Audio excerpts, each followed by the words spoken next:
Oi, gente! Então, eu tô fazendo um estudo da Bíblia e tem uma parte da palavra que, essa daqui, que fala os planos de Satanás contra nós. É focado na história ainda do princípio da Bíblia, que no caso é Adão e Eva. Então, eu quis trazer pra vocês um pouco qual que é o plano de Satanás contra nós, pra que a gente fique mais alerta sobre o que ele planeja contra nós, pra que estejamos preparados pra lutar contra isso. O primeiro é a dúvida. Faz você questionar a palavra de Deus e a sua bondade.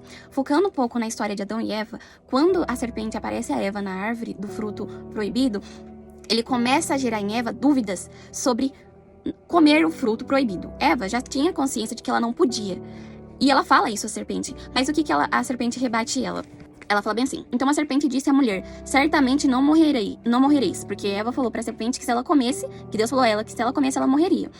Porque Deus sabe que no dia em que dele comerdes se abrirão os vossos olhos, e sereis como Deus, sabendo o bem e o mal. Então o que Satanás fez? Ele colocou na cabeça de Eva a dúvida. A dúvida se ela deveria ou não comer. Uma coisa que ela tinha certeza que ela não podia, ela começou a questionar se ela deveria comer. Então a primeira coisa que Satanás faz para fazermos pecar e sairmos da direção de Deus é a dúvida. Será que eu faço? Será que eu não faço? Depois vem o desencorajamento. Faz você olhar para seus problemas em vez de olhar para Deus. Então, novamente, focando em Adão e Eva.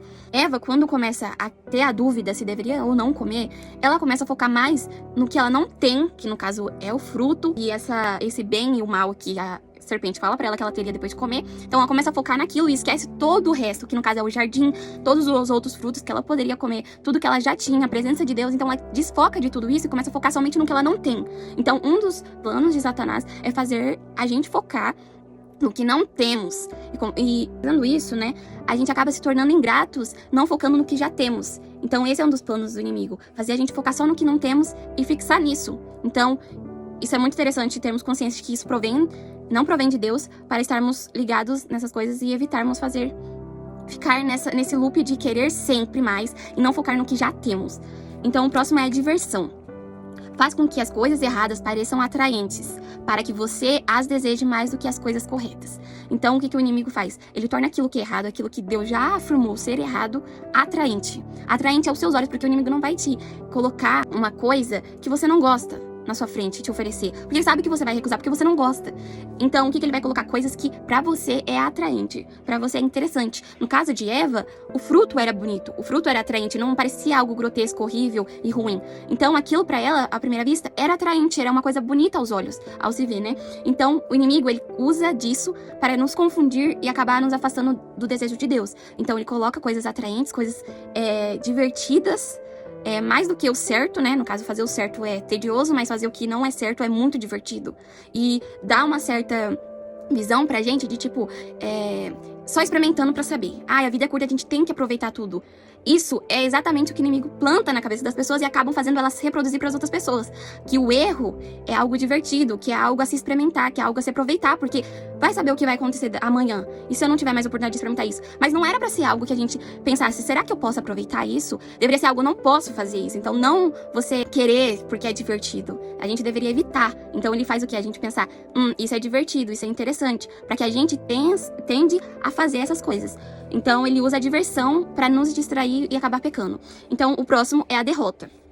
Faz com que você sinta um fracassado para que nem mesmo tente. Então ele meio que anula o que Deus falou sobre nós e faz a gente se ver como um fracassado, como uma pessoa que não consegue, como uma pessoa que não é capaz. Então ele faz a gente, planta na nossa cabeça isso para que a gente não saia do lugar e não seja alguém bem de vida, não seja alguém que consiga alcançar almas, tanto na vida espiritual, tanto na vida real. Então ele quer que a gente seja uma pessoa parada, aquela pessoa que vive naquele ciclo de miséria. Então ele planta na nossa cabeça que a gente é um fracasso para que a gente não evolua na vida. Então esse é um dos planos de Satanás para nós, humanos, para que a gente seja um fracasso na nossa cabeça, porque isso é uma distorção do que Deus nos afirmou, porque Deus afirma que a gente é semelhante a Ele.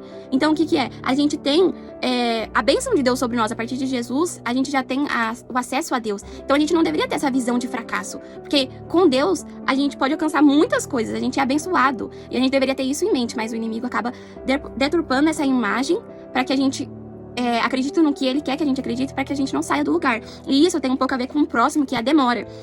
faz com que você adie alguma coisa de modo que ela nunca seja feita. Então ele planta em nós a procrastinação para que a gente não sair do lugar e continuar na mesma rotina, sempre a mesma coisa. Amanhã eu faço, amanhã. Então isso não vem de Deus. Essa adiação de coisas, isso vem do inimigo que ele planta sobre nós para que a gente não alcance grandes coisas, que muitas vezes é o que Deus quer pra nossa vida, porque Deus fala pra gente trabalhar, Deus fala pra gente adquirir sabedoria. Então, quando a gente acaba adiando sempre as coisas e não fazendo, isso vem do inimigo pra que a gente anule os projetos de Deus pra nossa vida. Então, ele usa a nossa própria mente pra que sejamos presos na armadilha dele. Então, ele tem toda uma artimanha pra nossa vida, pra que a gente continue no pecado, continue no erro e não se achegue mais perto de Deus. Então, esse é os planos do inimigo, Satanás, contra a nossa vida. E eu queria compartilhar com vocês porque eu achei isso muito interessante, porque a partir do momento que a gente tem consciência do que ele faz e do que ele deseja pra nossa vida, a gente pode, se afastar dessas coisas pra se tornar mais próximo de Deus. Pensar, isso aqui, eu tô adiando isso. Será que isso não é obra do inimigo pra que eu não faça? Pra que eu não vá adiante, pra que eu não cresça? Então é importante a gente ter conhecimento do que ele planeja contra nós pra que a gente não continue caindo nos mesmos erros, assim como Eva e Adão caiu no passado.